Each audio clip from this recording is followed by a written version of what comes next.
Advocate Joynal আবেদিনের কাছে আমার প্রশ্নটা, যে উনি তো একজন আইনজীবী, যে শাহবাগের ওই আন্দোলন থেকে বলা হচ্ছে যে আগামীকাল সকালে ফাঁসির রায় নিয়ে ওনারা আনন্দ উৎসব করবেন। তো আজকে কিভাবে বলে ফেললো যে আগামীকাল ফাঁসি হবে বা ফাঁসির রায় হবে, তারপরে ওনারা আনন্দ করবেন? এটা কি আদালতের লঙ্ঘন? যে আপনার প্রশ্নটা আমরা পেয়েছি।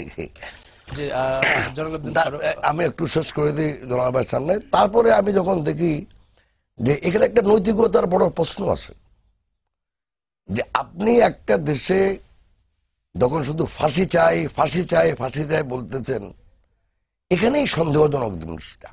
যদি আপনি বলতেন ন্যায় বিচার চাই, আমি বিচার চাই, এটা মানবতা বিরোধী হোক, যুদ্ধ অপরাধী হোক, হত্যা, লুণ্ঠন, ধর্ষণ, অগ্নিসংযোগ, যার বিরুদ্ধেই হোক, তাতে কিন্তু আমাদের যথেষ্ট সাড়া আমরা দীর্ঘতে বলে আসছি যে এই জিনিসটা ফয়সালা হওয়া উচিত বাংলাদেশে। আরেকটা জিনিস আমি লক্ষ্য করলাম যে এখানে আর কোনো দাবি নাই। নারী নির্যাতন হইলেও ফাঁসির দরকার নাই, শাস্তির দরকার নাই, দুর্নীতির বিরুদ্ধে কিছু করার নাই, আপনার আমাদের ভালো ইলেকশনের জন্য কোনো দরকার নাই। তরুণ সমাজ ন্যায় বিচারও চায় না, দুর্নীতির বিরুদ্ধে কিছু চায় না, ভালো ইলেকশনও চায় না, নারী নির্যাতনের বিরুদ্ধে চায় না। শুধু 40 বছর আগে কি হচ্ছে তার জন্য একটা মাত্র বিচার, যাই করেন করেন তাল গাছটা আমার, অর্থাৎ ফাঁসি দিতে হবে।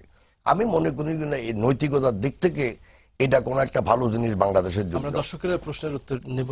আগামীকালকে তারা বলছেন যে ফাঁসির রায় নিয়ে আনন্দ মিছিল করবেন, আগেই কিভাবে জানলো?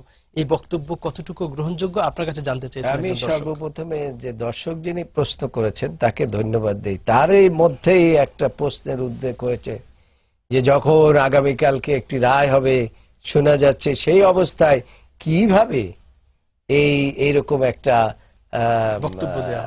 বক্তব্য ওখান থেকে হতে পারে। তো যে কথা মিন্টু ভাই বলেছেন যে তরুণ প্রজন্ম, আর আমি এখানে যে বিষয়টি হচ্ছে তরুণ তরুণী এবং এই শিশুরা, তাদেরকে আপনি যেভাবে চালান সেভাবেই চলেন, ওদের মধ্যে কিন্তু কোনো কুটিলতা নাই। এখন কথাটা হচ্ছে, আমি সেদিন একটা বিবিসির সাক্ষাৎকারে বলেছিলাম যে বিষয়টি হচ্ছে পিছনে কারা আছে, বিহাইন্ড দি ব্যাক কি কাজ করছে।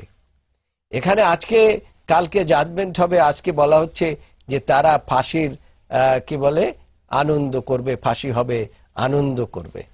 তাহলে বুঝতে হবে যে যে বিচার এইরকম যদি অবস্থার পরে যদি ফাঁসি আদৌ হয়, আমি জানি না কি হবে কালকে, তার কারণ একটা কথা বলা আছে, বিচারকের মন আর নারীর মন, এইটা বোঝা খুব কঠিন ব্যাপার।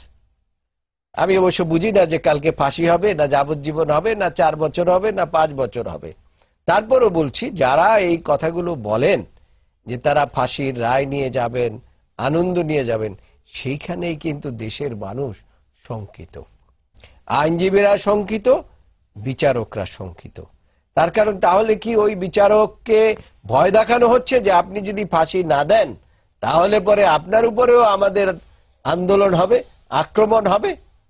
কাজেই যিনি প্রশ্নটি করেছেন তিনি যথার্থই, তারও অনুভূতির মধ্যে লেগেছে যে এই ধরনের বক্তব্য এরকম চত্বর থেকে সরকারের ছত্রছায়ায় দেয়া